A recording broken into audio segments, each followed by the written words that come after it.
How's that? Can you hear me? Let me check here. You guys hear me okay now?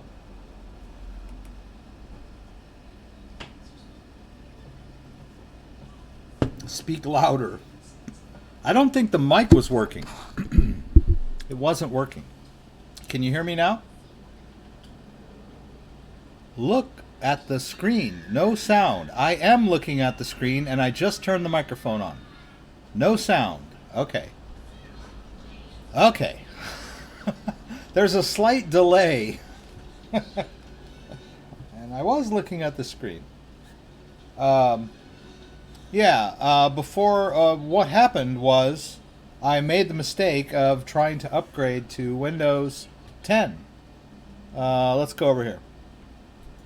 Yeah. We're on the right resolution. So I've been waiting for Windows 1903 version update to appear here, and it did. And I've been using Windows 10 since the day it came out. And every time there's a new update, grade, whatever they want to call it, you know, like the the fall update or the spring update or whatever, I always immediately run the update. And last night I did, and lo and behold, I could not get. I thought everything was fine, but I kept getting this irritating alert about my DTS audio, which I'd seen before on previous updates and thought I knew how to fix it, but it wouldn't go away. And then, worst of all, my Logitech Brio, the HD camera that I use for my YouTube videos and my live streams, was not showing up in the device manager at all. I mean, it was just unbelievable. I tried and I tried and I tried to get it to show up. And all the troubleshooting that they had was, well, if it's not working, go to the device manager and click on it and choose update driver and all that. And I was like, but it's not even showing up. So anyway, I downgraded and got everything back. But the problem was there was a little bit of hiccups with the hardware, and for whatever reason, my Samsung mic wasn't showing up in my OBS studio. So that was the problem when we first started. So beware of Windows 10 version 1903 until maybe it's been tested a little more. I mean, if you have an older machine, you might be okay. But I mean, my machine is over a year old now, and about a year and a half, and that Logitech Brio's been around since I started my YouTube channel back in 2017. So why on earth it was not being recognized by Windows? I heard that it had something to do with Windows Hello, that my camera is capable of doing Windows Hello, but it wasn't like compatible with the latest version. And so, for some reason, it was being blocked. It was just horrendous. I'd never been so upset at Microsoft. All right, so let's move on. Let's go to the news. All right, I'm gonna get the bar up here again. You guys were all screaming, "Hey, no sound, no sound!" Okay, so let's look at the news. So this is the current state of the market right now. We're at 86.31. I think I noticed earlier it was up at 87, about an hour before I started. Let's take a look at the daily chart for Bitcoin. Yeah, I think it was 87.06 about an hour ago, and now it's come down since. But I mean, if you look at the daily, from 82.31, it's just been steadily rising over the last 24 hours. Last couple of days, actually. I think it was down under 8 a few days back, right? If we look at the 7-day. So, let's see. I can't see the days. Oh, okay. June 9 is 14. All right. So, it went up to 79. Went down a little bit. Now it crossed 8,000. Around the 12th, and then it popped up to about 81.79 on the 12th, not quite the 13th, and then kind of hanging around between 8 and 82 for a day or so, and then today kind of taken off. So things are looking pretty good. Now they're saying, or I read somewhere, of course you always read the stuff you want to hear, that the drop from 9,000 down to 70 whatever was a retracement. Comment. Just having all kinds of technical issues today. Alright. I'm in focus. Alright, so, but that's the big news. So it was a retracement because it was parabolic from April on up to where it hit 9,000. I mean, it was just unbelievably... I don't know if we got April in here. Yeah, we got March. Okay, so here's April 1 when we jumped from 4,000 up to 5,000, like at the beginning of April. And it's been on a slow and steady tear ever since then. And I guess it was... I don't remember when it hit. Hey guys. Oh, Lord. Somewhere in here it hit 9. It hit 9 for like a minute. And then when I blinked, it was back down. It was weird. I was like, hey, it just crossed 9,000. That's a good sign. And then it just shot back down to 74 or wherever it was. Down here. 77. Anyway. So we're making another run at 9,000, it looks like. And that's good news. All right, so a few of the topics I wanted to touch on tonight is Bakkt, which we heard about a lot in 2018, has announced that they're going to launch their Bitcoin futures in July. I believe the 22nd. So it's over a month away, but I think it's just going to be a test launch. I thought testing its first product. The interesting thing about the Bakkt Bitcoin futures is that they're going to be settled in physical Bitcoin as opposed to the CBO.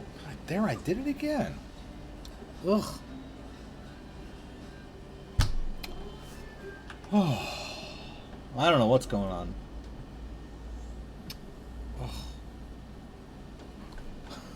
Oh. God. Okay. Sorry about that, guys. That's the only way I can figure to get myself back in focus, is to do that stupid, crazy head thing. Or the Jedi mind trick, right? You do the Jedi mind trick. Anyway, it doesn't really matter if I'm that in focus or not, huh? Is it? Okay. God, it's just... Okay. It's because I'm not looking straight at the camera. Maybe that's part of it. Okay. Could be. Okay. So, Bakkt has announced the Bitcoin futures launch in July. And that's big news. I mean, the market was kind of rising and falling on whether or not Bakkt was going to get approved, or what, you know, they thought it was getting approved and then it wasn't, and then they thought it might get approved again and it wasn't. But what they're trying to get approved for is ETF, exchange traded funds.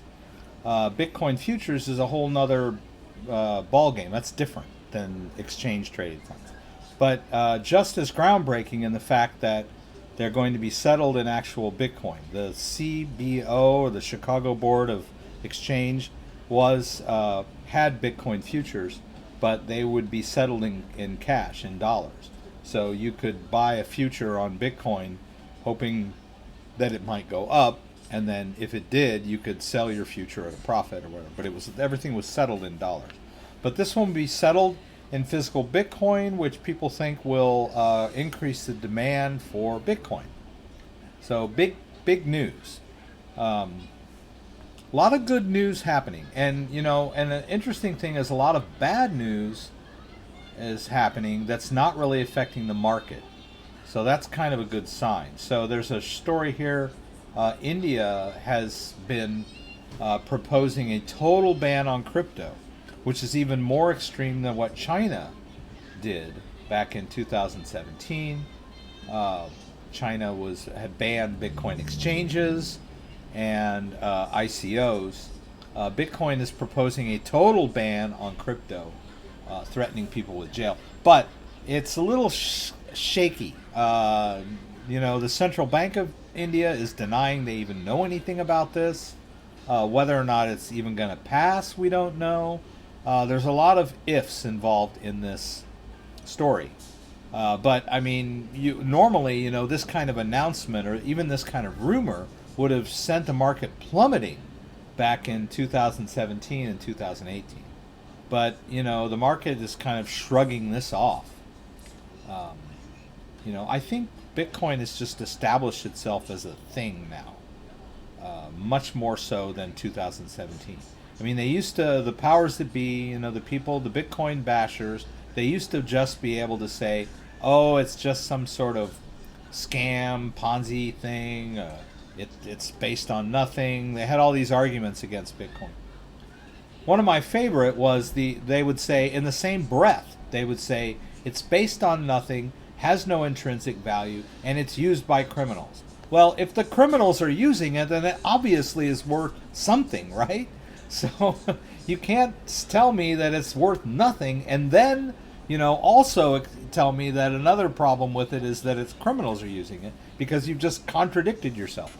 So anyway, but that was way back when, right? All those arguments seem to be falling flat about Bitcoin now, which is good stuff as far as I'm concerned. Let's check another story out here. I've got a couple. This is kind of a big story, and it's kind of bittersweet. It's good and bad. United States residents will lose access to many altcoins starting in September. And of course, what they're talking about is Bittrex, the Malta-based cryptocurrency exchange, the largest cryptocurrency exchange, has announced that they will be blocking U.S. customers from using Bitcoin.com. Binance.com. And that's kind of a big deal that they're blocking U.S. residents. Now, so there will be a certain amount of coins that will not be available anymore to U.S. customers. All of these coins in white are not being carried by any of the other exchanges. So if it's in purple and you see an X, that means, okay, Binance has it, but so does Bittrex and Kraken and a couple of these other guys. And then, but there's also a few that when Binance stops selling, or the access to Binance is blocked, the U.S. customers will not be able to get AION, except on this one cryptocurrency exchange. Same here. Binance coin is available on whatever this is, eToro it looks like. But as you can see, there's quite a few whites where, I mean, there's certain coins that U.S. customers will effectively have no access to. So that's a big thing. Now here's the other side of that coin, is that Binance is opening a US-based coin exchange. And so you will be able to set up an account on Binance America, or whatever they're calling it. But they probably won't be offering these coins for whatever reason. They're not compliant with US regulations as they currently stand. So, but those things, that could change. But as it stands right now, people will not be able to access these coins anymore. So here's the thing, everybody's screaming, oh, what am I going to do with all these coins? Well, put them in your own wallet, right? Okay. It's that simple. Just put them in your own wallet. Maybe, will you ever be able to sell them? I'm assuming at some point you might be able to sell them.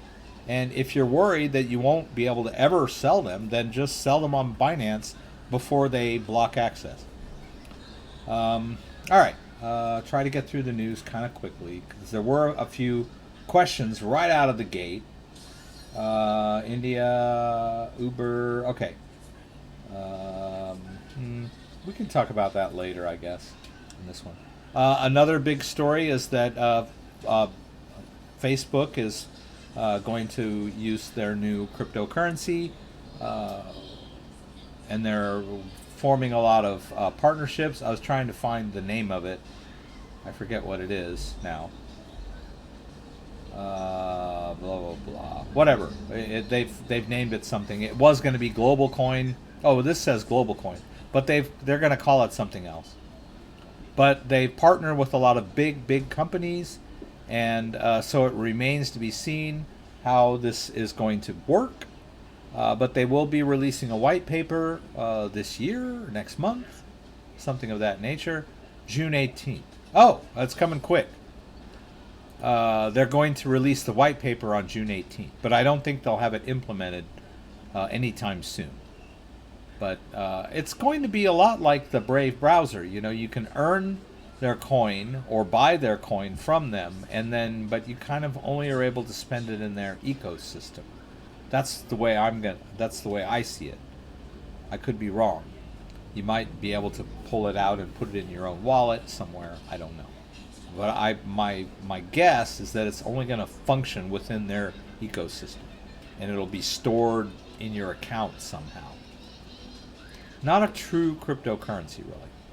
All right. So the first question was right out of the gate. Sorry I took so long to get to it. Possible to send Bitcoin from one Ledger Nano S to another without going through exchange? Yes, you can. So basically, all you really have to do is get the receiving address of the one of your ledgers, right? And there's several ways to do that. You can actually go into, let's say, actually, these two accounts here are two different ledgers, actually.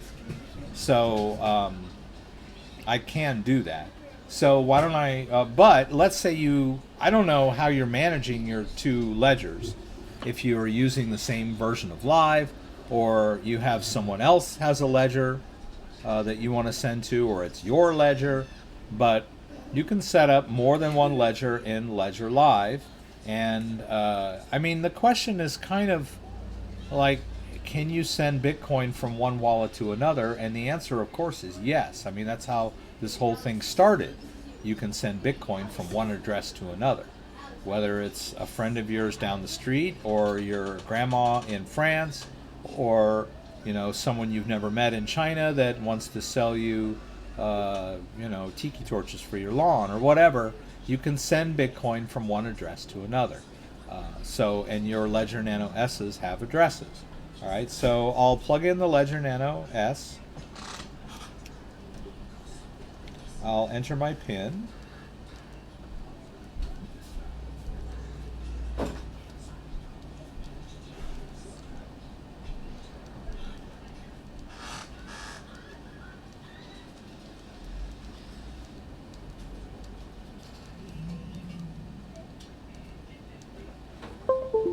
All right, now I actually have both of these connected right now. All right, I've got both ledgers connected to the same computer with a USB cable. So there's a little bit of conflict, but if you can learn to manage it a little bit. So when I go to this, let's just say we want to send it a little bit from the Ledger Black over to the normal Bitcoin, which is on the Ledger Nano X, right? The Ledger Black is the Ledger Nano S Black, all right? So if I want to send it from Ledger Black to Ledger X, the first place we start is Ledger X, all right? And all right, so I'm at the home screen of my Ledger Nano X, and I need to navigate over to Bitcoin. Now, you don't even have to connect your ledger to get the receiving address. This is just best practice, right? Because you can go into last operations, right? And you can see that, oh, come on now. The address is right here, right? That's the same address that it gets sent to. Let's look at that again. Different transaction. Well, maybe not. So, but it can be confusing. Yeah, you don't want to like send it to the wrong address. Well, okay. Some of these are have been generated by the ledger. Shut the song page. Anyway, so if you want to get an address, you can just go to receive. But any of those addresses should work, right? But it's the best practice is to actually do a receive so that it generates the proper address, right? Now it should be in the Bitcoin apps, right? So I need to hit both buttons, right? And then it goes in. And you'll notice that this ledger is still connected, but it's not in the Bitcoin app. So it's not, there's no conflict at the moment, right? And it wants to verify there's the address, and then I can see it here on this device, right? And I'm just going to eyeball it and make sure that it matches, and it does. And the Ledger Nano X is cool the way it. So I'll just hit this button here, and it takes me over to approve. All right, and then I hit both buttons. All right. So now we've verified that this is the correct address for this ledger. Now, I could also just do this, right? I could just make a text file. Come on, Rex. All right, here. And we'll call this Bitcoin, or Ledger X Bitcoin public. Now I have a public address in my clipboard that I don't have to ever go back in there and check that address again if I feel like sending Bitcoin to this Ledger X, right? I just paste that address in there and I save it. And there it is, right? So I can send Bitcoin to that address from anywhere.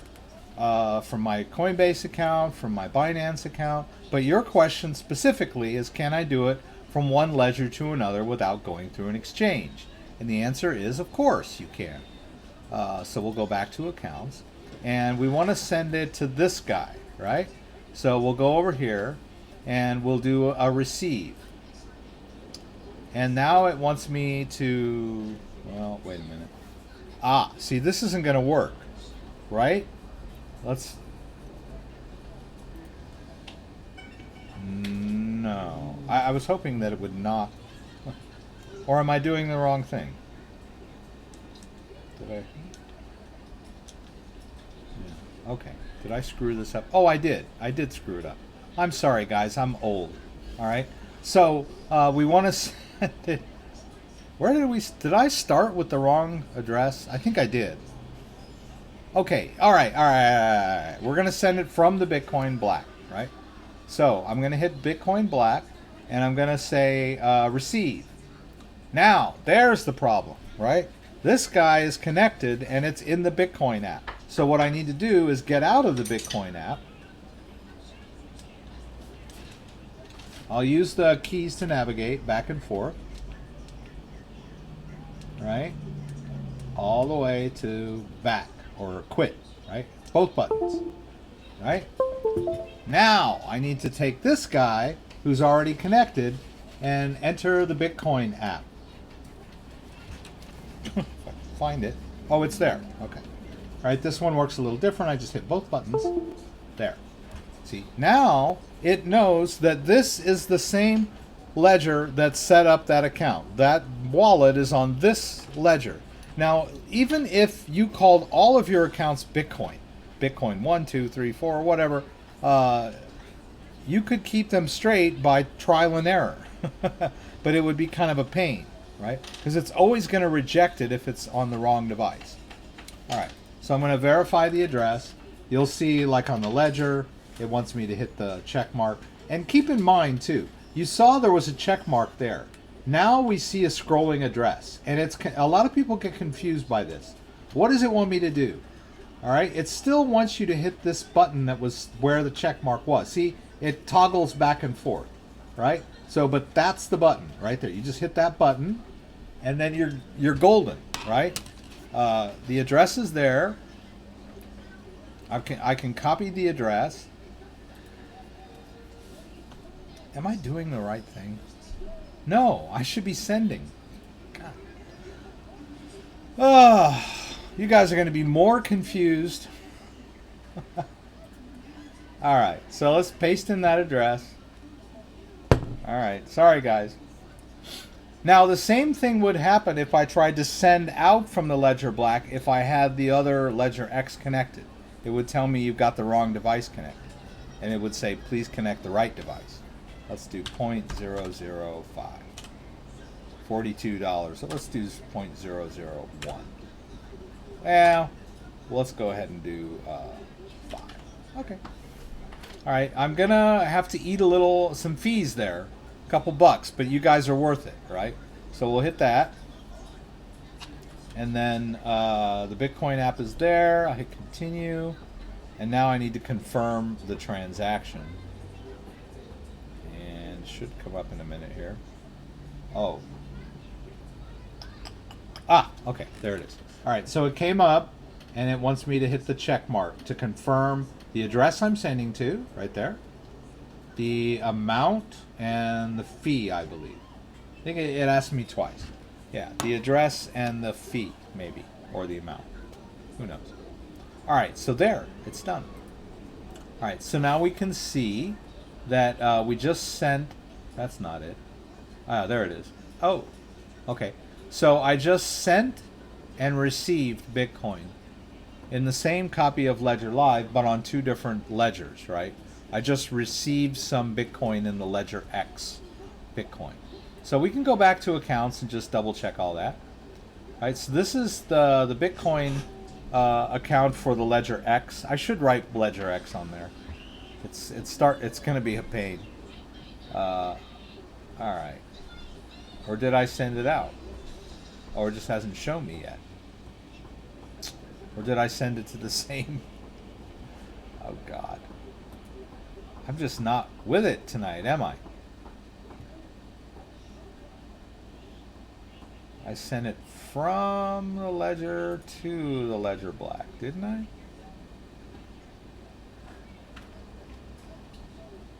Or did I just send it to this from the same one? I don't know what I did. It looks like I did. It looks like somehow I sent the Bitcoin to the same. All right, so we have this. This is our Ledger X.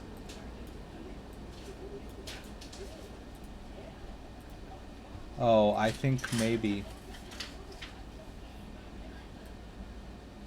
All right. Wow. Okay. All right, let's send.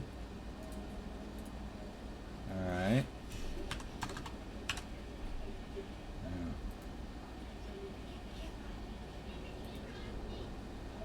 Yeah, I know I sent it from the Ledger Black to the Ledger X because I did confirm on the Black, but I guess somehow I accidentally posted the Black address in there.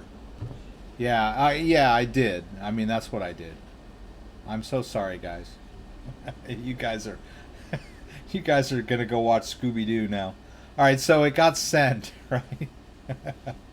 All right, and then we go over to manager. Whoops, not manager. All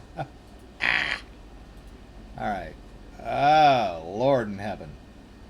All right, we should have sent it to this one, right? All right, now we should see there. Finally, I sent it to this one. Good Lord in heaven. All right, so sorry about that, guys. Wow. The answer to your question is yes. You could have done that a long time ago.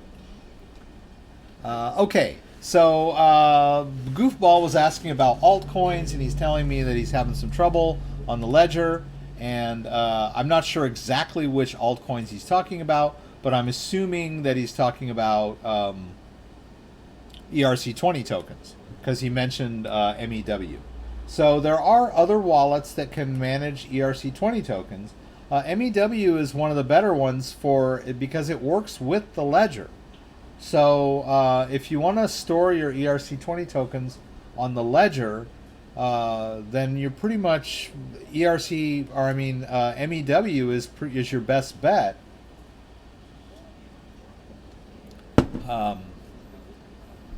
Yeah, because I can look at my Ethereum account that I have on my ledger, and I can read my Ethereum balance, but I can't. And there are ERC20 tokens stored on this Ethereum address, but I can't see them in Ledger Live. You know, I just had someone in my comments that was complaining about this, and you know, why does it say it supports 100 cryptocurrencies, but it only has account support for like 7 or however many? It doesn't have support. Here, I need to. I'm on the dashboard now. See, this one is a little tricky. You kind of need to disconnect one of them. If they're both connected, when you go into manager, things get funky. Okay. So let's go back, see if it works. Or it doesn't. I'm at the... Okay. Alright. I'll disconnect and reconnect. Okay, there we go. Yeah, so when you're using manager, it can be a little finicky when you're trying to manage two. But sending and receiving, you can have a couple attached at the same time. No big deal. Shouldn't be a problem. Although it just depends on where you are. You know, if you're not in the like Bitcoin app,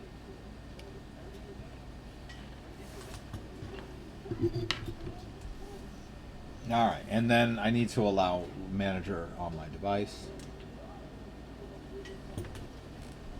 And so here's the point. See, we have all these cryptocurrencies. I think the total here is about, I don't know, about 40, 50, maybe 60 of these. But when you go to accounts, there's only about 12, right? So a lot of cryptocurrencies have third-party wallets. And I mean, I don't really know if it's that they're lazy or if it's just like too difficult for them to like create the proper wallet in their account interface. Because I don't know, it's a lot of work. But being able to store your private keys on the ledger is a big, big, big, big plus. And yes, it's a pain when you have to use a third-party wallet, but it's better than using a third-party desktop wallet that could get hacked. Right? So I know a lot of people complain that the ledger doesn't support all these coins. I mean, and but that's also Ledger's fault, because it's almost like false advertising, because to a newbie, they see all these coins and they think, oh my gosh, I can buy all these coins and put them on my ledger, and then they find out it's not quite that simple, right? But that's kind of the way of the world, you know. There's a lot of products like that, where, you know, they advertise that you can do X, Y, Z, and then it turns out you can, but it's a pain, right? Oh my Lord. All right, so let me get down to the bottom. I'm sure everyone's gone now. Daddy, if someone sends me crypto while my Nano is in my pocket, how do I put it on my ledger upon plugging it in and updating or something? Right. So here, why don't you guys send me 30 Bitcoins to this address, and then I'll explain to you how it works. All right. The ledger can be disconnected. Right? It doesn't matter if the ledger is connected or not connected if someone is sending Bitcoins to the address, if you've already got the address set aside somewhere, right? If you've given your grandma your Bitcoin address on your ledger and she sends you $10 worth of Bitcoin for your birthday to your ledger address, it will arrive. It's not on your ledger anyway. It's on the blockchain, right? You have a blockchain address where there's Bitcoin stored, and your Ledger Nano S gives you access to that blockchain address by virtue of possessing the private key on the device, right? So the blockchain, it operates independently of you and me, right? I could be asleep and someone could send me Bitcoin and it would be in that address the next time I checked it. So as soon as I connect my Ledger to Ledger Live, actually no, I don't even have to connect my Ledger to Ledger Live, right? All I have to do is open Ledger Live and I'll see that it came in. That's pretty, like I get paid in Bitcoin by Ledger for my affiliate link. So here it is, June 10. Ledger sent me $60 worth of Bitcoin. My Ledger was not attached, right? And I didn't even need to attach my Ledger to check it. The balance showed up in Ledger Live because Ledger Live is just looking at that public address on the blockchain. Now, I wouldn't be able to send any crypto out from this wallet unless I attach the Ledger. But I can receive crypto all day long. And then someone that watched one of my videos sent me $10 worth of Bitcoin while I was asleep at 2:14 a.m. I was sound asleep. The Ledger wasn't connected. And then when I opened Ledger Live the next morning, I saw that these two transactions had come in, right? It does not need to be connected to receive Bitcoin. I'm looking forward to year-end pricing on LTC. Good. I'm worried about this topic. Rex, if someone sends me... Okay, sorry. Question. What the heck is Rex doing tonight? He's babbling. He doesn't know what he's doing. He's sending Bitcoin to himself, to the wrong address. EOS. Grand Delusion. Hydro is being removed from Bittrex. It is an ERC20 token stored on Nano S using MEW. Yes. It just depends on what your intentions were. Like if you bought, let's say, for example, you spent your rent money on Hydro, and then you found out it was being removed. And if you put it in your own wallet, you may not be able to sell it right away, right? You might have to wait until it becomes available on an exchange you have access to, right? So in that sense, then you probably would want to just liquidate it before you lose access to that coin on that exchange. Because once the exchange announces that it's not carrying a particular coin anymore, you can either move it to your own wallet or liquidate it. But it all depends on what you want to do with that coin, right? If it was just a quick investment, then you probably want to get it off. Now, the bad thing is that suppose you bought it when it was $2 and now it's 2 cents. Then you're going to have to take the loss to get it off. In that case, maybe you're better off putting it in your wallet and waiting for a better day when you might be able to realize your gains again. It all depends on your situation. Say the first coins on the Ledger were bought on the Legacy instead of Segwit. That will be a problem interacting with each other in the future, or should it be changed to Segwit? It's not really necessary. If you'll notice, this Ledger Black, this is my oldest Ledger Black. Let's just do an experiment. I'm going to connect it, and I'm going to enter my PIN.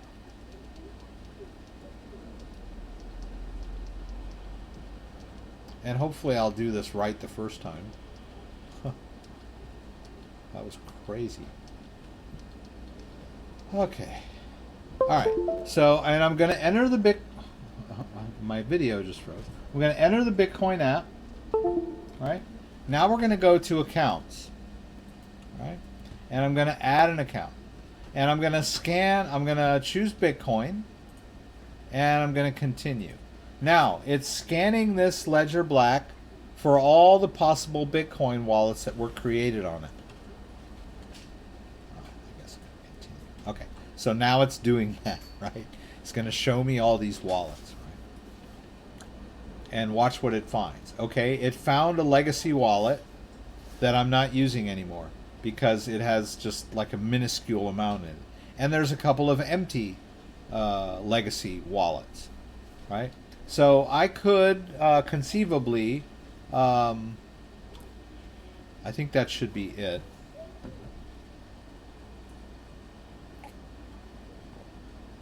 So the rest of the accounts are already in my Ledger Live portfolio. And so the last thing it does is, yeah, the last thing it's going to do, and there, you see, there's 3 empty legacy wallets, and there's 1 empty Segwit wallet, and now it's offering me the option of creating another empty Segwit wallet. That's what the add account does. It allows you to create an empty wallet. And if there's already wallets in there, it'll discover them, right? This is handy if you have to reinstall Ledger Live, right? If you've already got wallets on here, right? And of course, it didn't find the other account that was already in there. I mean, it found it, but it didn't need to add it, right? So I could just add this one. Let's just assume that there was 1 Bitcoin in this old legacy account, right? Then I could add it. And then I've got this Bitcoin legacy wallet. Oh, there's $2.54 in there. I could send that money to a new Segwit wallet, no problem. Right? It's just a little hard to go backward. But it's possible to go backward too. I think most exchanges still support the legacy type addresses. Right? So all you got to do is do that bumbling, foolish thing that I did earlier, which is just try to send Bitcoin from one wallet to another. That was really, I mean, that's how Bitcoin, that was the whole idea with Bitcoin. You can send Bitcoin from one wallet to another. It's just a little confusing when it's on the ledger because of the way the interface works. But any other wallet, you just paste in that receiving address, send, and boom, you're done. Easy. So you could just empty out the Segwit wallet and be done with it, right? You don't need it anymore. Or you could stash some old Bitcoin in there. Yeah, it's not really that big of issue as it seems, because you can still access those. They're still on there, right? Every time the Ledger Nano S creates a new wallet, the wallet stays on there. It gets regenerated every time you go to accounts and look for any wallets that may have been there, right?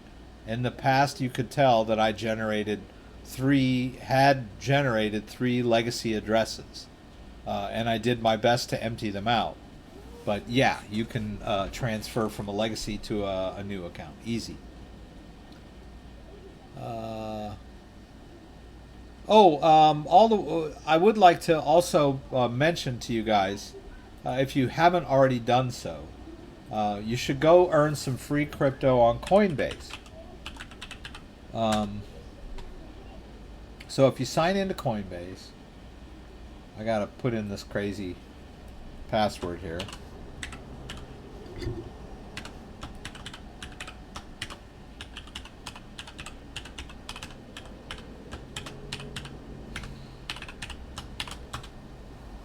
Alright, and so we autofill.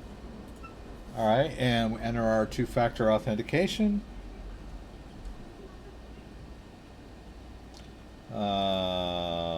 Okay.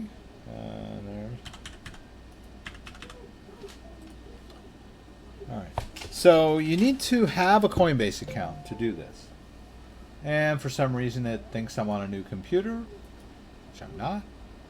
Same computer. I think it's the other address. Right, it wants me to confirm that. Okay. Alright, so now I'm in my account. Coinbase Earn. Let's find out now. How do you get to here? It's on their homepage. Earn crypto. Just go to Coinbase Earn and look at all these cryptocurrencies that you can earn by taking these tests. Oh, it says I got 40 XML remaining. I think the 40 is if I get my friends to do it. I've already earned the amount that I can earn by taking the test. And you can see that I've already earned my Zcash, my basic attention token. Oh, I thought I've already done these. I don't know why it has that. and then this new one die, right? So all you really have to do is watch a video, and then they're going to ask you some questions when you're done with the video, and they're very simple questions if you're paying attention to the video, and you answer the questions, and then they give you crypto. It goes into your account on Coinbase, right? So if you look at my accounts, I think I still have, there's a little bit of that ZRX is still in there. There was one that I moved out. I moved the XLM out, right? But it's nothing to sneeze at. You know, it was a good 40, 50 bucks worth of crypto that will be worth more, hopefully, someday. So I would recommend that you check out Coinbase Earn. Right? If you've got a Coinbase account, it's a no-brainer. And you'll learn a little bit about all these cryptocurrencies, that stuff you might not have known about before. Right? So, yeah, check it out if you haven't done it. It's really a good way to earn a little free crypto. Okay, Mr. David, I have coins on Binance. To get the private key on Ledger Live and the public key on MEW, do I need to access a particular coin listed on Ledger Live? The coin, if you're on MEW, Mr. David, the coin that you're dealing with is Ethereum, and MEW accesses the private key of your Ethereum wallet. On the ledger, right? You still have to verify with the buttons and everything. But when you go into MEW, okay, MEW, oops, Mewtwo, my Ether wallet, the Pokemon. Right. And yes, you can see the public key, but it is accessing the private key. When I go to access, it says access my wallet, that means it needs to access the private key that's on your ledger. That's how all this works. It doesn't send the private key across the internet. That's why you want it, the ledger is the safest way to do it. You could use MetaMask or the software method or the MEW connection method, but I prefer the hardware because, and the ledger. There's other hardware you can use too that store the private key of your wallet and the public key too. But the private key is the part that gives the control. Right? This one is an older one, so I still use the old derivation path, and I think I probably pulled all the Ethereum off there. And it doesn't work. Okay. Yeah, I don't know. I'm having trouble with Brave. It's been a real pain lately. Oh. Yeah. So sometimes you you'll encounter problems, and most people, when they encounter a problem, they just immediately assume that they've been hacked and all their crypto is gone. But that's not the case. Actually, I think I need to be in the Ethereum app for this all to be working. That would be helpful, wouldn't it? All right.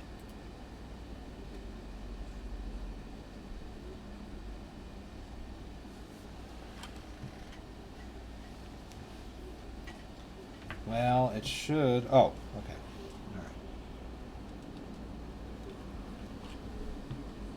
So I've explained this many times, but so many people still can't seem to wrap their head around the fact that there's MEW and there's Ledger Live. They're two different interfaces, but they don't hold coins. The Ledger doesn't hold coins either, but that's taking it a little too far. Let's just assume, for the sake of argument, the coins are on the ledger, okay? Ledger Live and MEW are just two different ways of looking at the same interface. So let's just imagine there's a pot of gold in the middle of a room, and then there's two windows, or a shack, and there's two windows on the shack. I can look at that gold if I go to the right side of the building and look through the MEW window. And then I can walk around to the other side of the building and look through the Ledger Live window at that pot of gold in that same room. But it's the same gold in the same room. It's just looking at it from two different ways. So people get all confused about Ledger Live does this and MEW does that and where's the coin going? And it's the same coin. You're looking at the same exact coin from two different interfaces. I don't know. I can't explain it any more clearer than that. All right. So I need to put Ethereum on this ledger so we can look at our ledger balance. I don't think there's any ledger. I don't think there's any Ethereum balance. Oh, okay. Now you know why I have a Ledger X. All right. All right. Let's take Tron off. But most of you have Ledger S's, so I'm still working with the Ledger S so that you guys can sort of get a feel for how this works.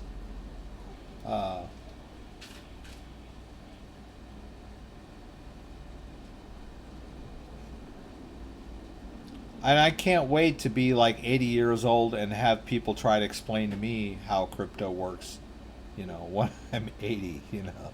They'll be like, Grandpa, you know, you just like whatever, you know, you just wave your hand and you see your balance or whatever. And I'll be like, huh? Where's the button? And they'll be like, there's no buttons, Grandpa. All right. All right, so let's go here. Okay, the device is connected and I'm in the Ethereum app. Right? There. There it is. Thank you. Okay. All right. Okay. So here, I am looking at the balance of this Ledger Live, and then all of the ERC20 tokens are over there. Same balance, same wallet as Ledger Live, right? You can't see it in Ledger Live. I don't have this one. Yeah. But I could, right? I could go to accounts, hit add account, can add the Ethereum account, right? Hit continue. Let it scan for the account.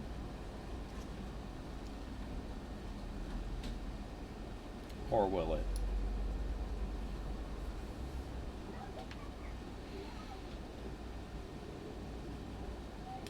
Maybe not. Maybe I need to log out of my Ether wallet. I'll do that. Let's go back. I wouldn't think that I would, but I am in it. Well, sometimes you need to go out of the app and then back in. Yeah. Let's go over here. I'm gonna take my Brio chroma key filter off so you can see me. Alright. Alright. I am in the Ethereum app right now. So I need to get out. And a lot of people get really confused about how this works. Right? You just have to use the buttons. And they only go one way. So once I get to this, I can't go any further. Right? But if I want to quit the Ethereum app, I need to go here, here, here, here, and then quit is both buttons. I know a lot of you guys are going, oh my God, yeah, we know this. But some people, they get confused by this. All right? You hit both buttons to go into the Ethereum app, and then you're in it. Okay? And lo and behold, now my screen was like, hey, now I see it now, right? It didn't see it before, whatever. I had to go out and back in to sort of kick-start it again. It was just there spinning. You know, and I'll get people, oh, it's just sitting there spinning. You know, I'm like, well, then try something. You know, unplug it, plug it back in, try it again. Exit the app, enter the app, you know. But I get people that like get stuck in the app and they're like going, I can't make it. Okay. Yeah, they're like in the app waiting for something to happen, and so they go, ugh, come on, Rex. They end up going into settings, and then they're in settings, and they're trying all this stuff, and then they can't get out of settings. So let's, and then, you know, you don't need to go into settings if you're not connecting to Ledger Live. That's not going to help, right? But I had someone that was in that situation. They were, come on, right? They were here, I guess, or I don't know where they were, but they were in this, something like in here, and they're like, what am I doing? Where am I? I can't get out. So you have to make a choice. Right? You choose no, right? And then you can navigate to back, right? And then when you hit back, then you're back in the app, right? You're in settings, and then from there you can go to use wallet to view accounts, or just quit, right? You don't want to quit. You want to go back in, right? All right. I know sometimes I say things. Okay, and there. It found that old Ethereum legacy account that we're looking at in MEW. I can add it. Right? So there it is. All right? It's got 0.0003734.844 Ethereum in it. And we go to MEW, and I've been logged out because I was screwing around talking and playing with this ledger. Yeah, see, we're in both of them now. Same wallet. I'm just looking at the pot of gold from a different window. Right? There it is, right there. There's the balance. The only problem is, in Ledger Live, I can manage my Ethereum, but I cannot manage my ERC20 tokens. It just doesn't do it. Right? Which is frustrating to some people who collect ERC20 tokens. So you have to use MEW to do it. I don't think there's any other way, and I think I said there was earlier, but I don't think there's any other way to manage ERC20 tokens with a ledger other than MEW. I just don't think there are. There are other wallets you can store your ERC20 tokens in, like a phone-based type wallet, if you want. But if you want to store your stuff on the ledger, and you have an Ethereum address on the private key is on the ledger, and you've got ERC20 tokens in there, then the only way to manage those tokens is using MEW. I know, it sucks. Well, it doesn't suck, because MEW is pretty versatile, actually. Let's go back. I'm going to go back here, turn that chroma key back on so I look cool against the background again. I don't want to be like in a green box. Alright, so let's see. Any other questions, or are you guys going off and checking out the markets now? Alright. If you can't store EOS on Ledger or MEW, what wallet can you store EOS on? Alright, I've tried storing EOS and failed miserably. And I know what I'm doing. You can store an EOS private key on the ledger, and you have to use this thing called Fairy Wallet, right? But I've tried using Fairy Wallet, and I can't get it to work right. So I've totally and completely given up on EOS. I sold all the EOS that I had and never looked back. But I get people asking me all the time, how do I put EOS on my ledger? How do I put EOS on my ledger? Okay, so it's here. Ledger EOS. Just Google Ledger EOS. That's all you got to do. All right, there it is, right there.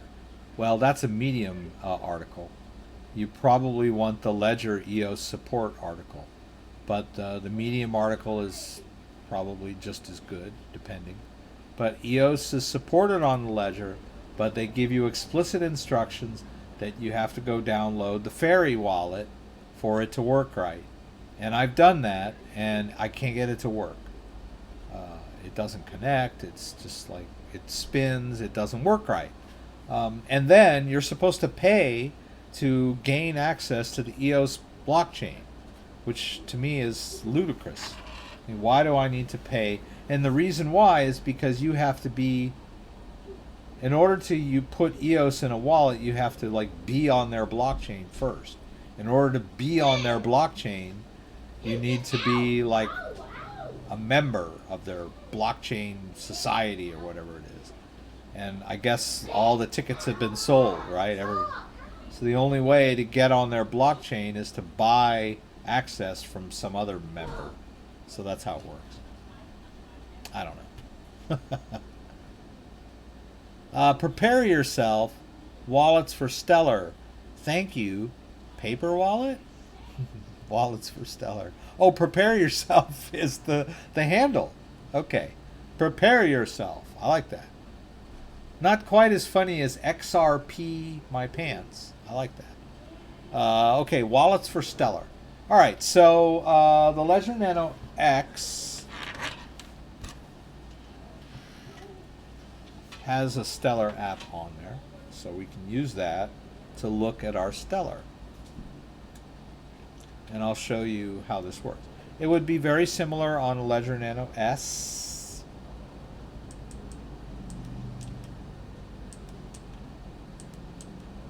And I don't know why I felt the need to unplug this thing. I guess because there was that conflict. So I have to re-enter the PIN. Kids are having a great time tonight. Alright, so Stellar is one of those cryptocurrencies that is supported on the Ledger, but not in their Ledger Live account interface, right? I cannot add an account for Stellar, right? If I look here, there's no Stellar, right? But you can put the Stellar app on the Ledger Nano S or X, either one. And I just happen to already have it on here. Believe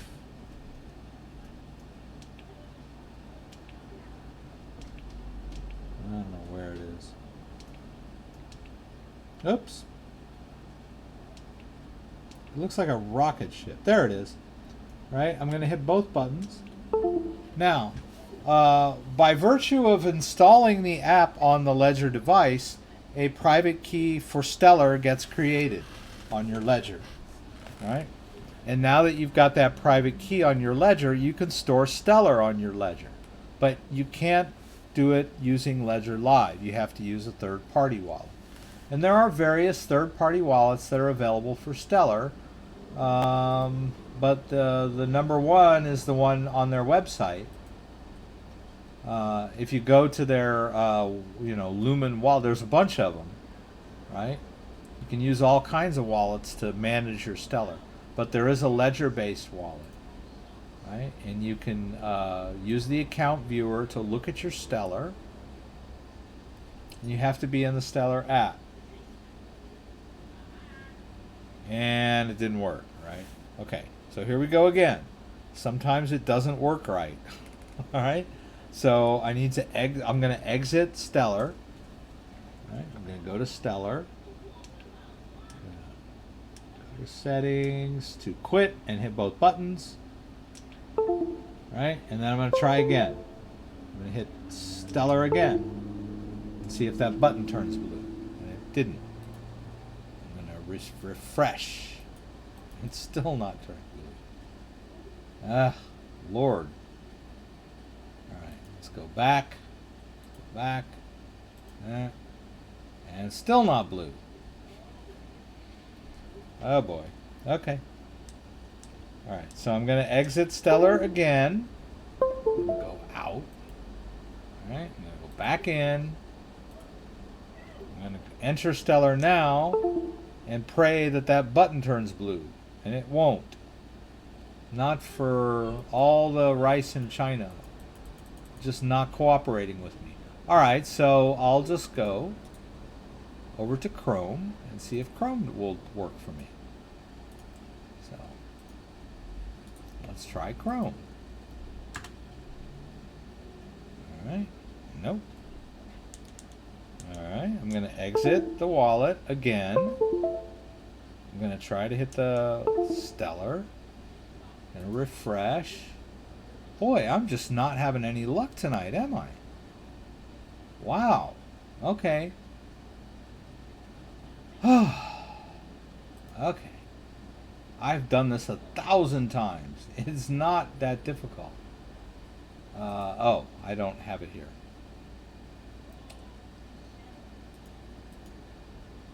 Wow. Just not working for me tonight. Is it just me? Alright, I'm going to go into a different app and then I'll exit. Now I'm going to go back to Stellar. I'm going to try again. I've done this so many times. I cannot believe this is not working for me. Ah, okay. Wow.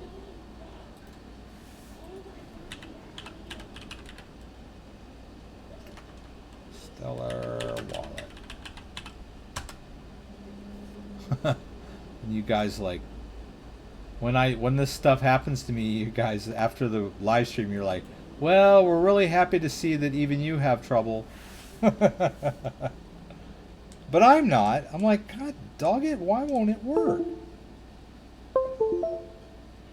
Just not. Oh, alright.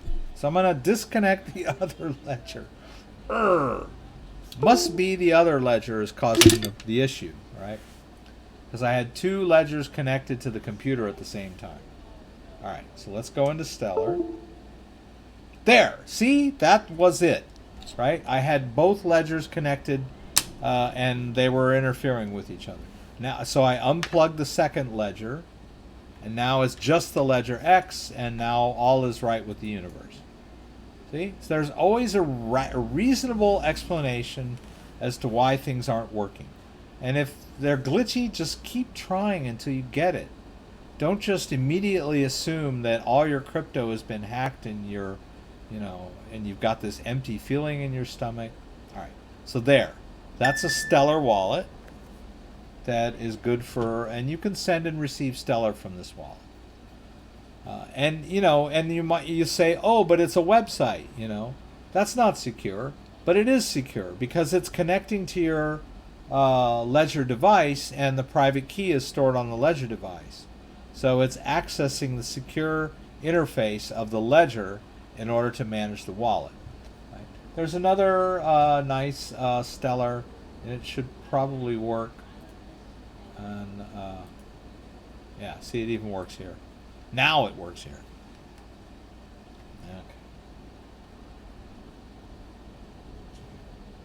Okay, thank you.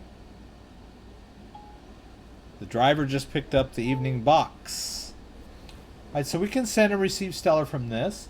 And then we can also use Stellar Port. Stellar Port is just another way of accessing the same wallet. So I'll go to Wallet. I'm going to log out. So it says log in here. You log in. I don't use an account to log in, right? I use the Ledger hardware wallet. You can use a Trezor, or you can just use a plain old secret key if you want to type it by hand or cut and paste it in, or a key store or whatever.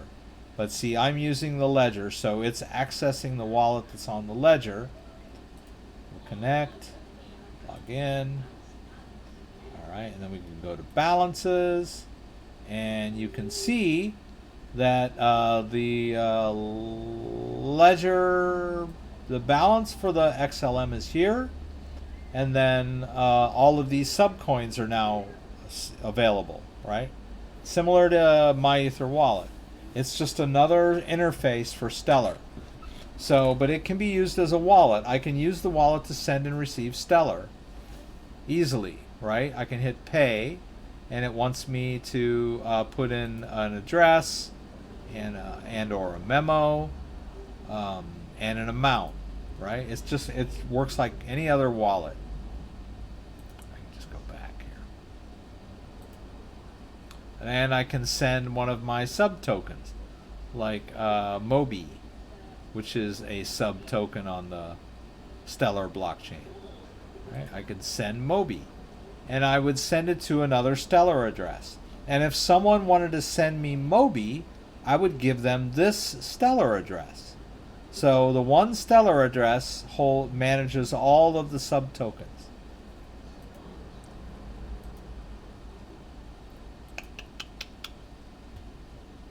When all else fails, buy more Theta. That's good. Do you? Well, I don't think so. So let's user. Okay.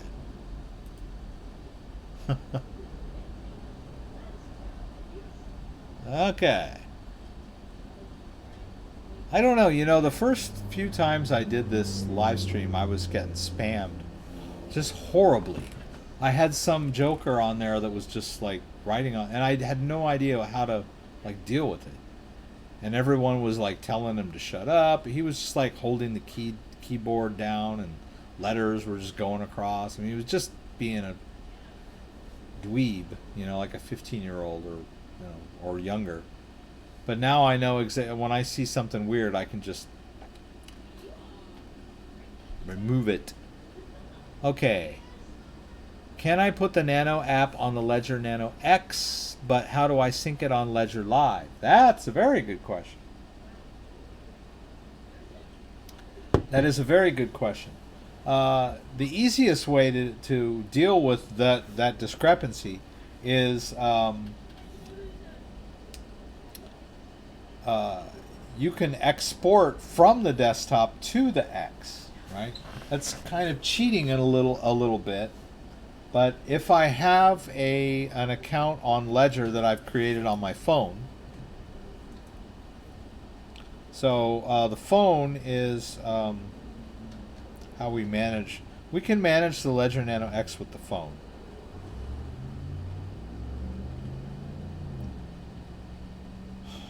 Where'd it go? Ah, there it is. Okay. All right. So if we go into the Ledger Live app. Now, if I've already created a Bitcoin app account on this Ledger Nano X, then what I need to do is to replicate it on Ledger Live desktop. I need to go over to Ledger Live, connect the Ledger X, and do the add account, and it'll scan for the wallet on the Ledger X, and it will add. It will give me the option. It will find that wallet, the Bitcoin wallet. Let's assume we put 1 Bitcoin in there.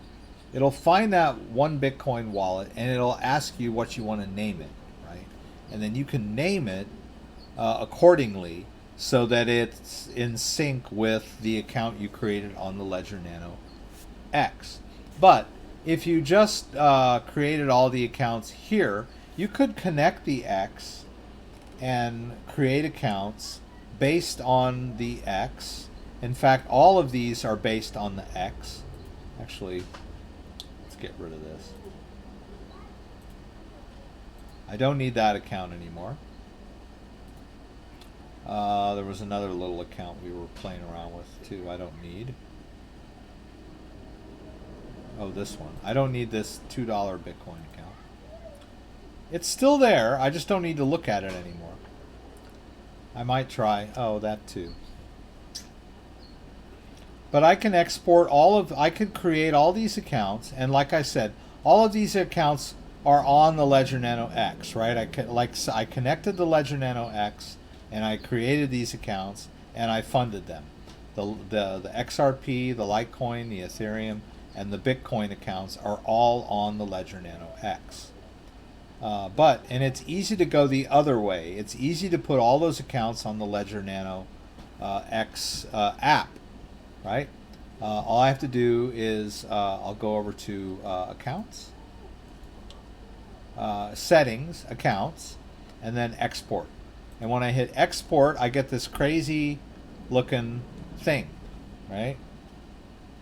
So we can just leave that for a second. I'm going to turn off auto lock because it kind of interferes with what we're doing here. All right, and then we'll go back over here to Ledger Live. Right, and then in Ledger Live, I go to accounts down there at the bottom. You see where it's the blue, it went out of view there. The little blue thing where it says accounts, right? And then I go to add account. I hit the plus. Oh, I should have left those two deleted accounts on there, so you could have seen how it worked. And I hit, whoops. I hit the plus, but instead of hitting add accounts, I hit import desktop accounts. And I tap that, and then I hold up my phone to that QR code. And as you'll see how it's like zipping along the bottom there, right? And it imports the accounts. And it notice that it says they're already imported, right? I've already synced them up. So even if you have an account for Bitcoin on there, and then you do this export from desktop, you'll have all your desktop accounts. But if you never created the account that you created on the Ledger Live phone app, it won't. It'll never be in the desktop app. It'll just show in your phone all of the desktop apps, and then it'll say you already have one on here or whatever. So, but if you want it on Ledger Live desktop, then you need to go back to Ledger Live, go to accounts, and do an add, and look for it, right? Like do Bitcoin, and do the scan again, and it'll look for it. And if it's been added using the phone app, then the private key will be on the Ledger Nano X. So when you connect it with a cable and scan for it in Ledger Live will find it, and then it'll offer you the option of adding it to Ledger Live accounts. And you can name it exactly the same thing you named it on the phone, or you can name it something else, or you could just say, this is Bitcoin Ledger Live, or Bitcoin Ledger X, or Bitcoin Phone X, or whatever, however it makes sense for you to keep track of it in your mind, that it's the same account you added via the phone, because you can do it via the phone too. I have a video on, you can just use your phone in your Ledger all day long, and you never even need to install Ledger Live at all, right? If you've got a Ledger Nano X, you could totally work directly from your phone to add all of your accounts, right? And then you would fund the accounts from wherever they would normally be funded from. Like you create 0 accounts, and then you would transfer you could transfer from your old Ledger, or you could transfer from other types of wallets, or you could transfer in and fund these wallets with your exchange accounts, or wherever. However you get the money in there, they'll be on the phone, right? All right, Mr. Nisley, I'm unable to find and activate browser support. Okay, here's another one, and I'm glad you asked this question because a lot of people are asking me about this. The Ledger Nano S, at one time, when you were inside the Ethereum app, if you were using Ledger, there were these old apps, these old Chrome apps, and they were not. I guess they were slightly different the way they operated than, say, MEW.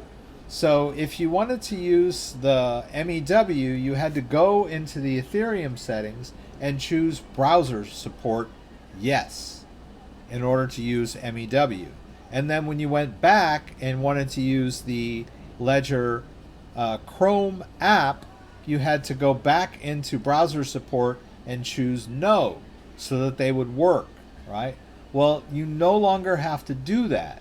With Ledger Live, I'm assuming Ledger Live is browser-ish, right? So there is no browser support yes setting anymore. It's just on by default now. So there's no reason to go in there and turn it on because it's always on. and you never have an occasion where you need it off unless you're using the old Chrome apps, and I hope you're not, because those won't be supported much longer. If you're using a Ledger Nano, and browser support disappeared in a firmware update, so it's no longer there anymore. You don't even see it in the settings, but it is there and it is always on. So browser support is always yes on a new Ledger that's been updated to the latest firmware. So there's no reason that you don't have to go in and turn it on. It's already on by default. And so they don't even have the setting in there anymore. So I know some of my old videos I specifically instruct you to go in and turn browser support on, but it's no longer necessary, right? Browser support is always on, and the Ledger works in Ledger Live with browser support on, and it works in MEW with browser support on. So there's never a reason for it to be off, so they just remove that setting. It's gone. There's no more setting. But if you need to turn it on, it's on. It's already on. But you didn't have to shout, Mr. Mills. Same here. I tried Fairy Wallet, gave up. Yeah, me too. Hey, what's up? First time on your show, Martin. Good to see you. Sorry for the delayed response. Did I create I couldn't even get as far to create the EOS account because I had to get to the point where I just couldn't even get that far with Fairy Wallet. That's why I gave up. Yeah. And I was following the instructions step by step. It said, okay, after you do that, you connect your Ledger, you launch Fairy Wallet, and then you get to this point, and then you set up the account. Well, I never got to that point, whatever it was. The Fairy Wallet just was like doing this. It never like recognized my Ledger. Anyway, I'll talk about EOS till I'm blue in the mouth. Okay, how to trade LTC from Ledger S through Coinbase, buying BTC back to Ledger, keeping off exchange when LTC makes a run. Hope that makes sense. Sort of. How to trade LTC from Ledger to go to Coinbase, buying BTC back to Ledger, keeping off exchange when LT makes a run.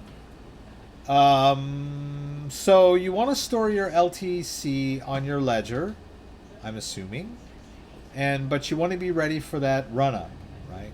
So when it's ready on the run, you really don't need, if your intention is to cash out, then you don't need to be fooling around with the BTC at all.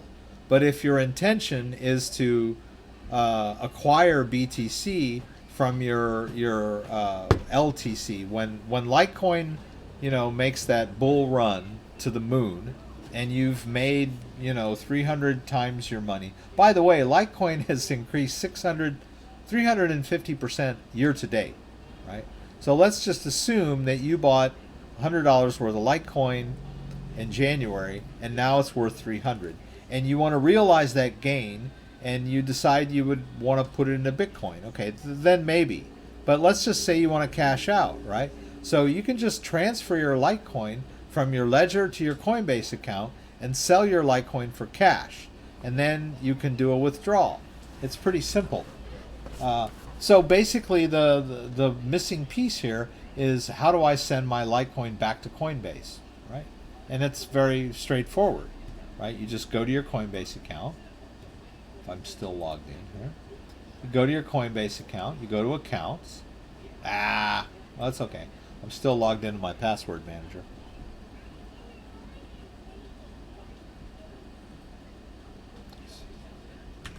One 492. Let's just do a straight Coinbase thing here, right? So all I do is I go to my Litecoin wallet, right, and I do a receive, and it's going to give me a Litecoin address, right? And so there it is.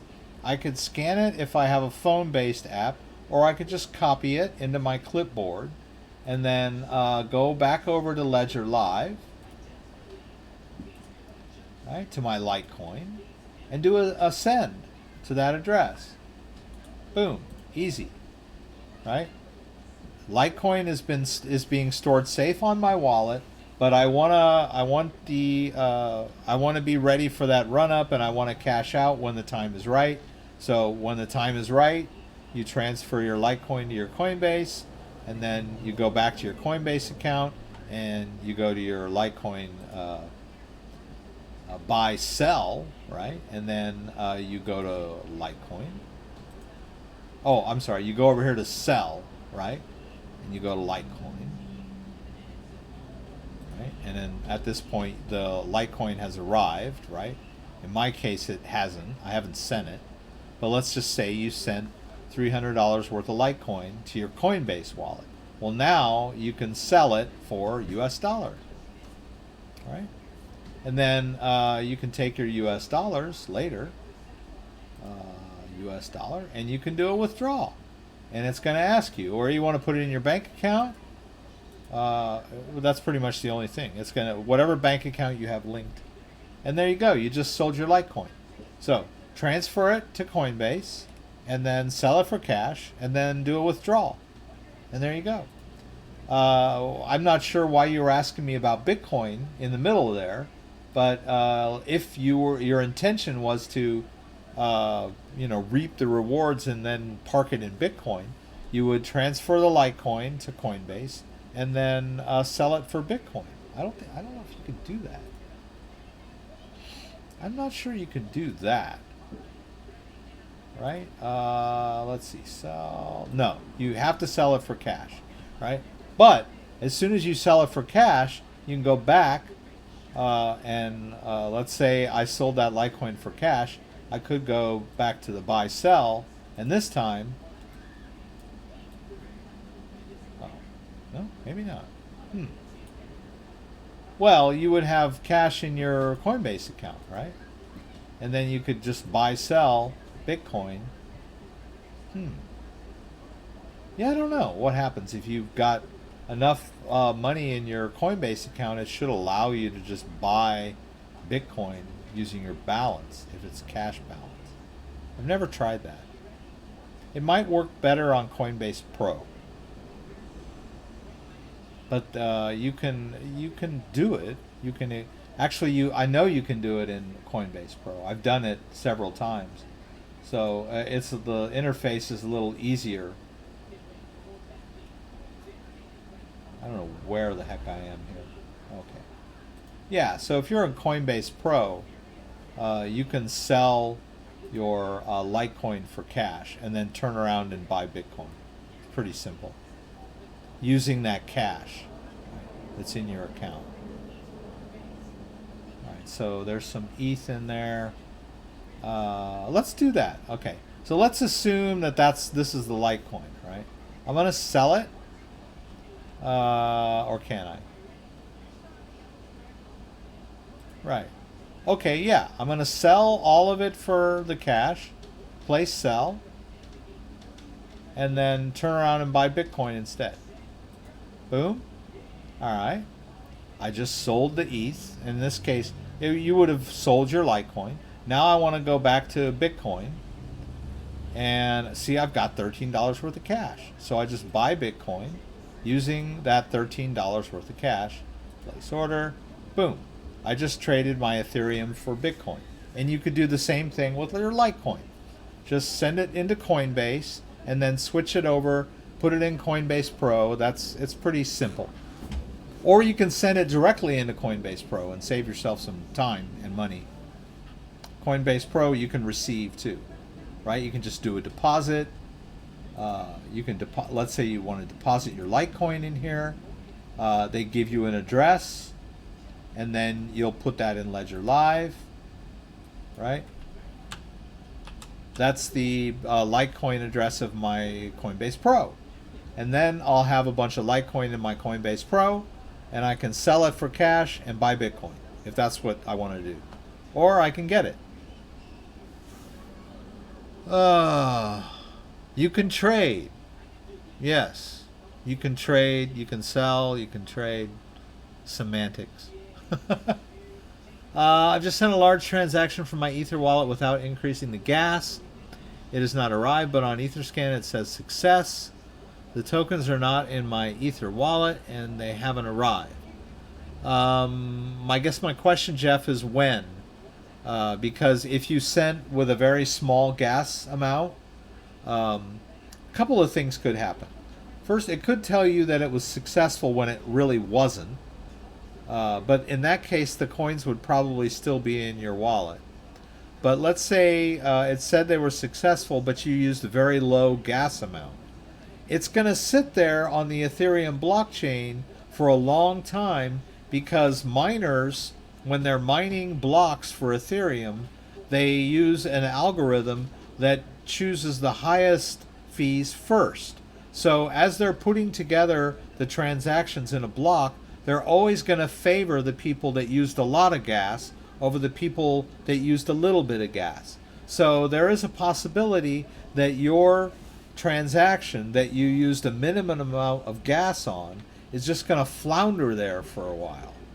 And it should eventually get picked up and used in a block. But you really want to be careful with Ethereum when you're sending Ethereum somewhere. Don't be shy to use a little gas. I mean, we're talking like a few cents here. So, or let's say it's $300 worth of Ethereum. I'm going to spring for $5 worth of gas, because I want the transaction to go. But people get conservative and they think they're saving a lot of money, and then your transaction is going to end up in blockchain hell because nobody wants to include it in their block because you have such a low gas fee. So I don't know how long it's been since you did this. It might take a few days, could be a week, could be even longer. I don't know. I'm assuming that it will eventually, it's on the blockchain, but nobody has mined the transaction. And until someone mines the transaction, it's not going to end up on the other end. Right? So it's just kind of hanging there in perpetuity. Coinbase will allow me to convert from LTC to BTC. Okay. If you say so. I didn't see that, but maybe I'm just daft. Let's see if I can figure it out. Right? It says I can convert.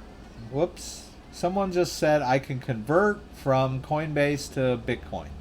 Or from Litecoin to Bitcoin. Of course, I have no Litecoin in here. Maybe I could send it to my Bitcoin? I don't know. Let's try that. Let's try it with the ZRX. I can't send that to myself in Coinbase. That's an external wallet. Alright, so... Alright, buy, sell. Okay, let's try to sell the XZRX. And the only choice I have is the US dollar. I don't see any way. William, you're late. Oh my God, it's past 7:30. I can't believe it. Yeah, so I don't see how you can do that. Maybe you can do it. Well, I showed you how to do it in Coinbase Pro. There's a BTC LTC pair, right? I think that's what he was trying to tell me. Is there? In LTC. Let's see here.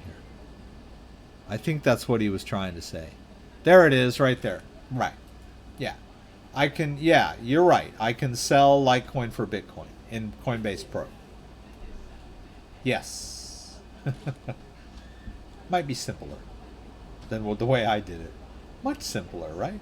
Yeah, it's a trading pair. You can trade one for the other. All right, William. Always coming in, throwing the money around.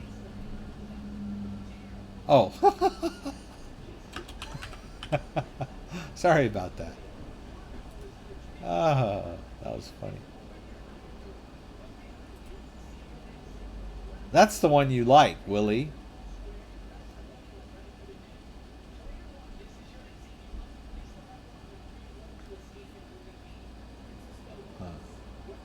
Well, William came just at the end. Gladiator just joined. I got a couple people just joined. But it's a bit late now. I usually knock off at 7:30. So I've been kind of testy tonight. I not only have I been testy, but was doing some screwing up at the very beginning of this whole thing. I was trying to explain how to send from one ledger to the other, and I got the addresses mixed up, and I got confused halfway through, and just kind of flubbed the whole thing up. I hope that anyone that was watching at the beginning is recovered from that. And then I was getting testy.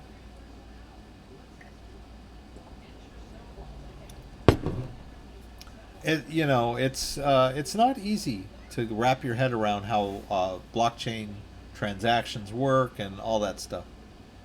Binance automatically set up new account for U.S. holders on Binance US, or will users have to create new accounts all over again? We don't know really.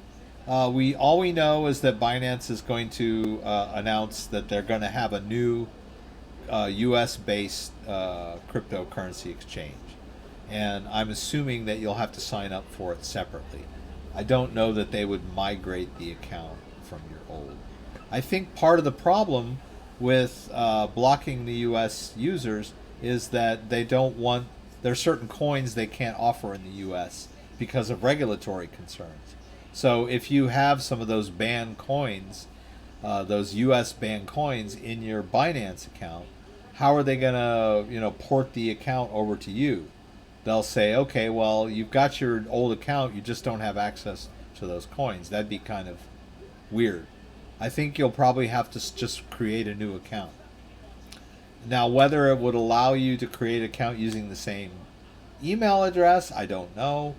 Most likely they'll say someone already has this account, or you might be able to have both accounts. Because the Bitcoin, Binance won't be blocking U.S. users until later in the year. And I'm not sure when the U.S.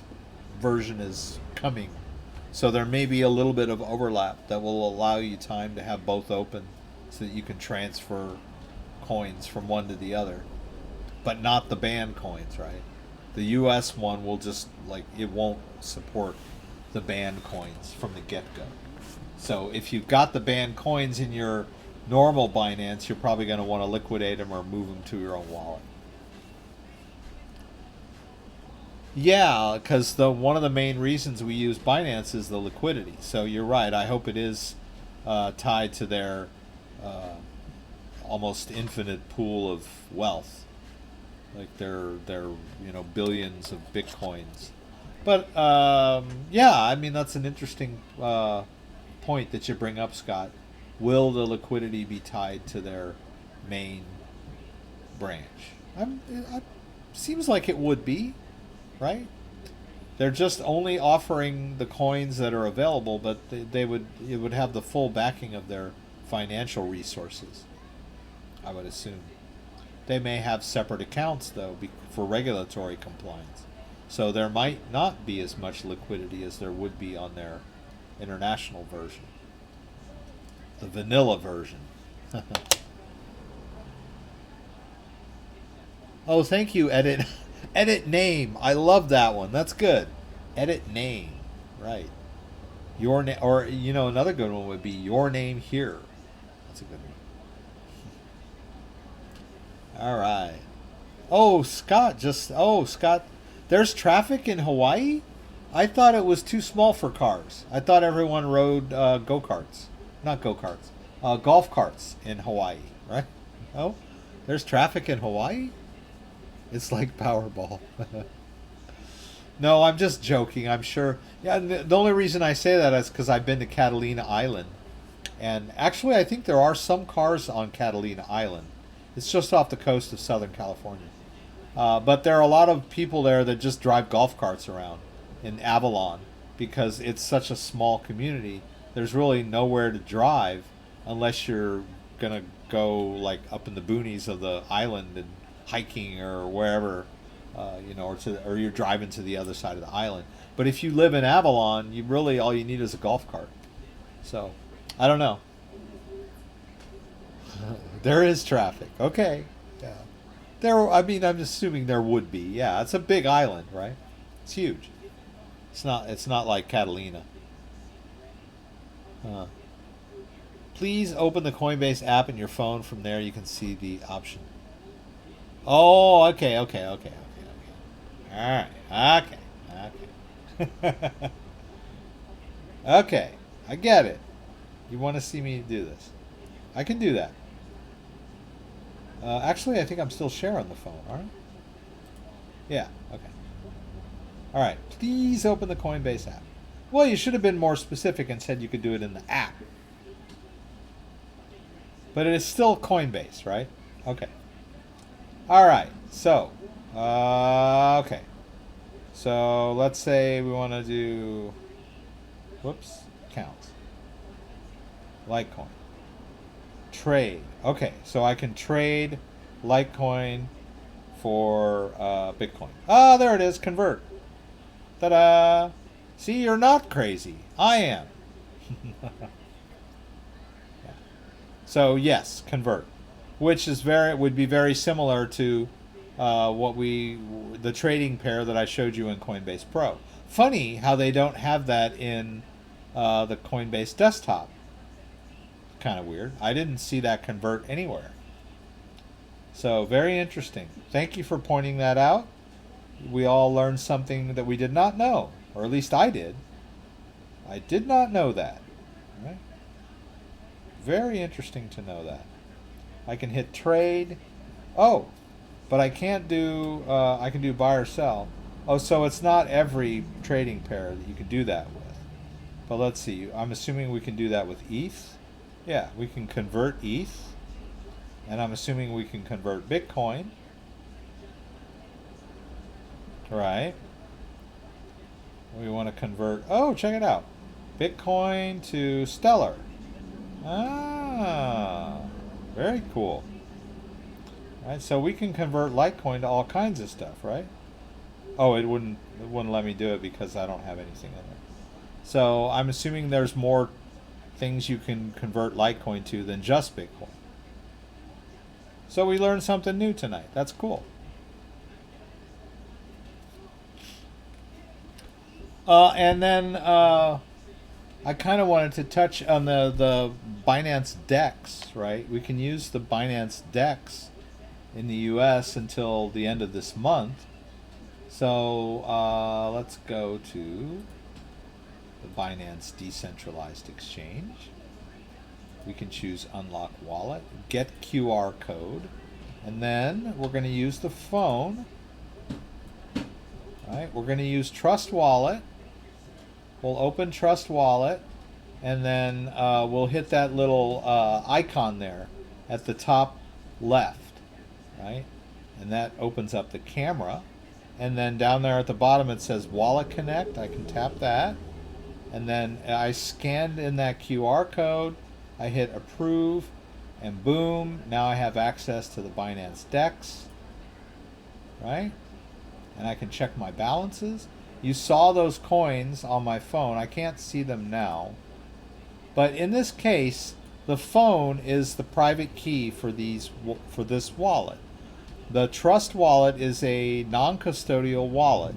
When I set it up on my phone, it gave me a seed phrase. And I wrote that seed phrase down and I stored it somewhere safe. The private key for this wallet is stored on my phone. Right? And the wallet is protected by my access, my lock screen code, and my password for the wallet. But I have them both set to Face ID. So if you want to steal my coins, tie me to a chair and put the phone up to my face. I shouldn't say that out loud, right? Yeah. If you ever see somebody coming at you, just hold both buttons. Hold both buttons on the side, and the phone will go into emergency mode. And the only way to unlock it is the passcode. And I'm assuming that you've chosen a difficult passcode. Right? Just in case. Right? And that's a good... You know, you don't really want to store a lot of cryptocurrency on the phone-based wallets, but it's kind of cool that you can, right? We talked about this before, and we were kind of like hiding in plain sight, right? If I'm carrying around a Ledger Nano X and someone mugs me and they see that I've got a Ledger Nano X, they might be savvy enough to say, hey, I think you've got some Bitcoin in there. Whatever, you transfer it to me, if they're savvy, right? But if you just got your phone in your hand, everybody has a phone. They may not realize you've got like $1,000 worth of cryptocurrency stored on the phone. But that might become more common as time goes by, right? People will, target people for their phones and then gain access to whatever crypto they may have stored on there. Like, it'll be much more common, especially like with the Facebook coin, right? You might have a bunch of Facebook coins stored on your phone, and some thieving Facebook addict that's run out of Facebook coin or whatever they call it might go mug somebody for their Facebook coin. I can't post, nobody likes my posts anymore because I can't boost them with my, my crypto. So they'll grab somebody else's phone and say, transfer your crypto to me. So anyway, but I really like the way the Binance DEX works using the phone, and I can sell some of this for BNB or trade between them, on the exchange. If you go over here, whoops, sorry. Yeah, if you go over to the exchange, yeah, you can actually, oh boy, they've added more trading pairs. So every time I check this, there's more trading pairs that are being offered on here. It's pretty amazing. Right? It's getting bigger every day. And U.S. customers will be cut off from this by the end of the month. So that's kind of bad news. Right.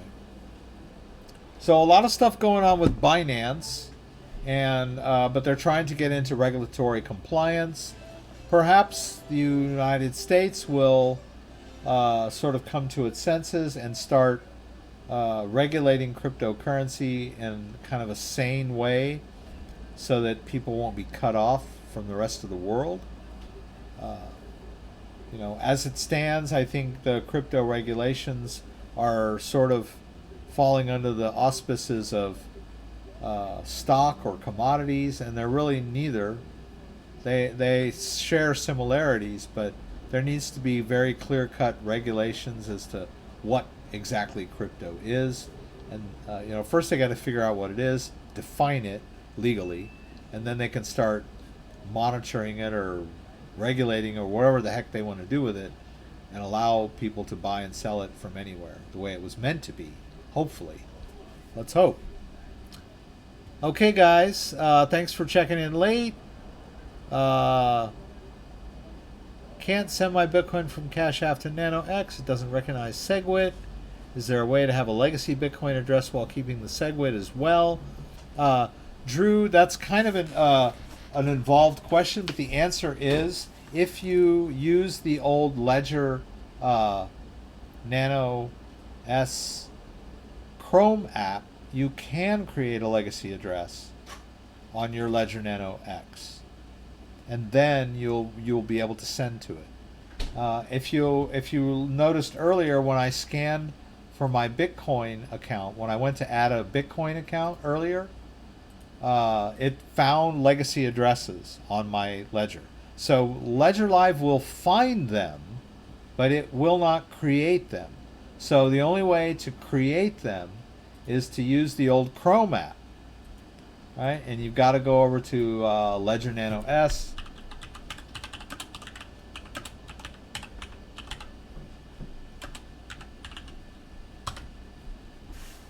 Right? You can still download them, but Ledger's not going to support them very much longer. But right now you can download the Bitcoin wallet, and I think they deactivated the Chrome app and they deactivated the Ripple app. So it won't be much longer until they deactivate the Bitcoin wallet. But as it stands, if you want to go download this right now, you can. Oops.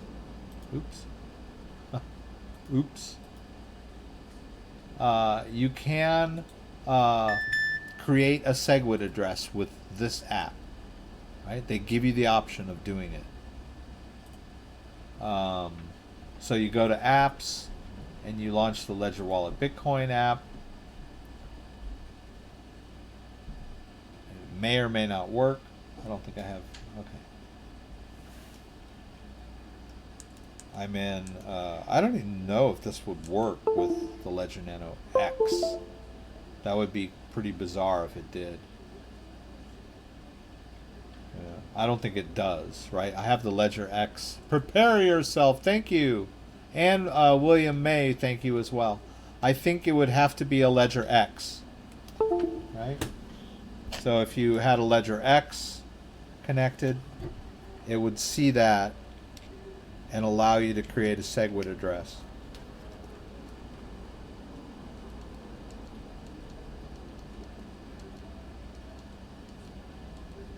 I mean a legacy address. Pardon me. I think I've been saying Segwit this whole time, haven't I? I meant legacy. Just humor me. I'm getting old. Alright, I'm going to enter the Bitcoin app on my Ledger Nano X, S, and this, there, boom, it works. Alright, now it's telling me that I should install Ledger Live, but I don't want to. I'm going to say later, right? Now, I want to use Bitcoin, and I want to choose a legacy address, right? See, there it is, right? And then it's going to open a wallet, and it'll allow, and you, if you remember, there were some legacy addresses on here, so it's probably going to show those. And it may or may not work. I think it should work. It seems like it's working. It may not.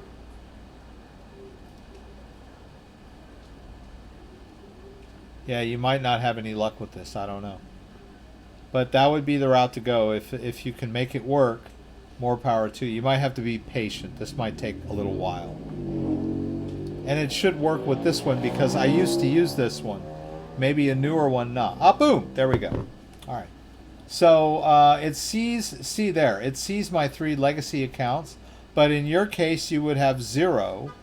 So you would just choose add an account. And then you would create a legacy.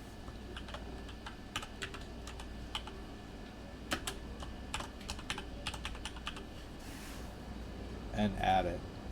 All right? And then with that legacy account on there, you could connect it back to Ledger Live and let Ledger Live scan for it and find it. And then you would have a legacy address that you could send things to from wherever the heck you were trying to send. From Binance, right? That's what I thought. Binance supported Segwit though. I thought I've withdrawn I don't know though. I haven't withdrawn Bitcoin in a while from Binance. Anyway, I gotta go, guys. I like Brave. It's been working fine for me, but it gets functionally sometimes it doesn't live up to Chrome, right? As you'll notice, I use Chrome for my YouTube live controls, right? Because Brave doesn't always do it right. And sometimes when I'm uploading videos, I use Chrome because Brave flakes out on me sometimes. Certain little things. And then, you know, when we were on MEW and it didn't work on Brave, I tried it in Chrome. Oh, was that me? All right, this is where we came in, right? The infinite loop. All right, guys, have a nice night. Thanks for joining me. Go Bitcoin.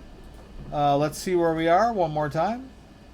We're at 86.44, so a little off the earlier high, but still respectable compared to where we started this morning. So go Bitcoin, guys.